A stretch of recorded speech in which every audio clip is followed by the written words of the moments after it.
YOYO TV Health. పూర్వంతో పోలిస్తే స్త్రీలలో ఎముకల సమస్యలు చాలా ముందుగానే మొదలవుతున్నాయి. 20 నుంచి 30 ఏళ్ల మధ్య వయస్కుల్లో ఈ సమస్యలు ఎక్కువగా కనిపిస్తున్నాయి. అవేంటంటే మోకాళ్ళ చిప్పల నొప్పులు. మోకాలి చిప్ప వెనుక భాగంలో ఉండే మృదులాస్థి మెత్తబట్టంతో మెట్లు ఎక్కి దిగేటప్పుడు ఎక్కువ దూరం నడిచినప్పుడు నొప్పి మొదలవుతుంది. దీన్ని తిరిగి సరిచేసే వీలుంది. కొన్ని జాగ్రత్తలు తీసుకోవడంతో పాటు ఫిజియోథెరపీ మందులతో మృదులాస్థి తిరిగి తయారై నొప్పి తగ్గిపోతుంది.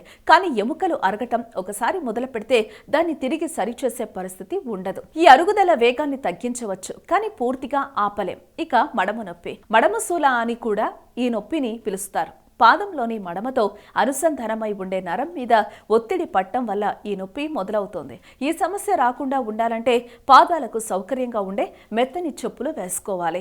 అలాగే నడిచేటప్పుడు శరీర భంగిమ సరిగా ఉండేలా చూసుకోవాలి. అధిక బరువును తగ్గించుకోవాలి. అలాగే థైరాయిడ్ పరీక్ష చేయించుకుని హార్మోన్ హెచ్చుతగ్గులను సరిచేసుకోవాలి. అలాగే యూరిక్ యాసిడ్ పరిమాణాన్ని కూడా సరిచూసుకోవాలి. వెన్ను నొప్పి, కాల్షియం, విటమిన్ డీలు ఎముకలకే కాదు కండరాల కదలికలకు సాగుదలకు కీలకమే. వీటి లోపం వల్ల టెండనోపతి, మయోపతి కండరాల నొప్పులు వేధిస్తాయి. కండరాలు పట్టేయడం, పిక్కలు, కాలి కండరాలు పట్టేస్తుంటే విటమిన్ డి లోపంగా భావించాలి.